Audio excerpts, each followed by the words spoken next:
महाधिवक्ता उभा केले आणि एका दिवसात कायदा ऍक्टिव्ह केला 2025चा कायदा ते कोणालाच माहित नाही आणि आम्ही सगळे अर्जरीचं निवेदन सादर केले सरकारकडे ते आम्हाला माहितच नाही कोणालाच माहित नाही अर्ज सरकार मधल्याला माहित नाही फोन लावले ते शिपी असतील ते परेशान झाले ते म्हणले आता थांबा थोडं आम्हालाच माहित नाही असे कित्येक तरी आहेत त्यांनाच माहित नव्हतं तो कायदा काय कोणी वाचला नाही कोणी तज्ज्ञ नाही आणि आमच्या सगळ्या सोयरे त्याला हरकती घेतल्या त्या कायद्याला हरकती घेतल्या की नाही काय माहित का त्यांच्या कार्यकर्ते घेतल्यात म्हणजे तुम्ही कायदा एखादा पारित करीत असताना आम्हाला नोटीस नाही की तुम्ही ही परवानगी घेतली मान्य न्यायदेवता सांगताय की ही परवानगी नाही तुम्हाला 5,000 अर्ज केला आम्ही 5,000ची जी काही मर्यादा आहे त्याच्या बाबतीत देखील असंच म्हणाल तुम्ही की 5,000 यायला पाहिजे आंदोलन तुम्ही आम्हाला कायम शब्द वापरला. तुम्ही आम्हाला कायम मागणीची अंमलबजावणी होईपर्यंत परवानगी द्या सगळ्या नियमाचं पालनच करणार आहे आणि आम्हाला मुंबईला कशाला जायचंय सगळ्या मराठ्यांच्या पोरांना सांगतो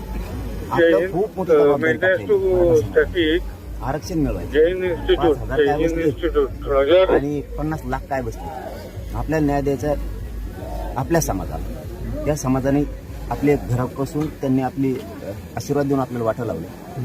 आपल्या पाठीशी त्या गावात सुद्धा उभा आहे तिकडे जर धक्का बी लागला एखाद्या पोराला पुऱ्या राज्यासाठी तर आपली पण जबाबदारी काय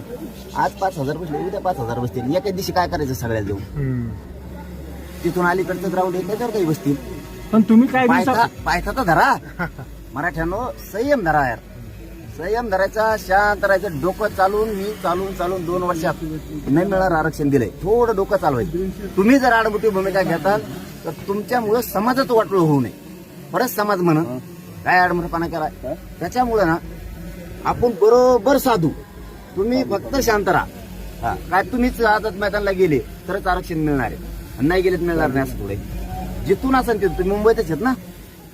यायला किती वेळ लागेल तुम्हाला आणि मागची टीम यायला सज्जच आहे ना नुसतं एखाद्या पोराला हाणू द्या तर त्यांनी परवानगी तर नाकरू द्या परवानगी नाकारल्या नाही बसू दिलं पाठीमागचा समाज यायला तयार आहे तुम्ही मागणी केली आहे का मुदतवाढीची मागणी केली आहे का तुम्ही आमचे न्यायालयात बांधव जातील ना गेले असतील आपण न्यायालयात नाहीच आहे हे विषय सरकारच्या हातात न्यायालयात तरी काय त्यांना ताप देते दोघंची वही यांचे धंदे यांनी करायचे सरकारने तर हे मान्य न्यायदेवताला पुढे घालतात कामा धामाचं गणपती उत्सवाचं कारण देऊन तुम्हाला आंदोलन मागे घेण्याचं आवाहन केलं जाते नेते याच्यावरती प्रतिक्रिया देत आहेत दादा गणपतीचा संबंध काय आम्ही हिंदू धर्मात येतो आम्हीच बसतो आता देवाच्या आडून जायचं का त्यांच्या आडला पाहिजे का आता तुम्हाला आम्ही असंच म्हणायचं मग आता आमच्यावर गणपतीचा हल्ला केला तेव्हा नाही की हिंदूचा गणपती दिसला तुम्हाला आमच्या महिलाला रक्ताच्या थाळ्यात टाकलं त्या टायमाला गणपती नाही दिसला आम्ही करायला लागलो कीच आम्ही काय अडथळा करायला होतो आमच्या काय बंदूक घेत का आझाद मैदान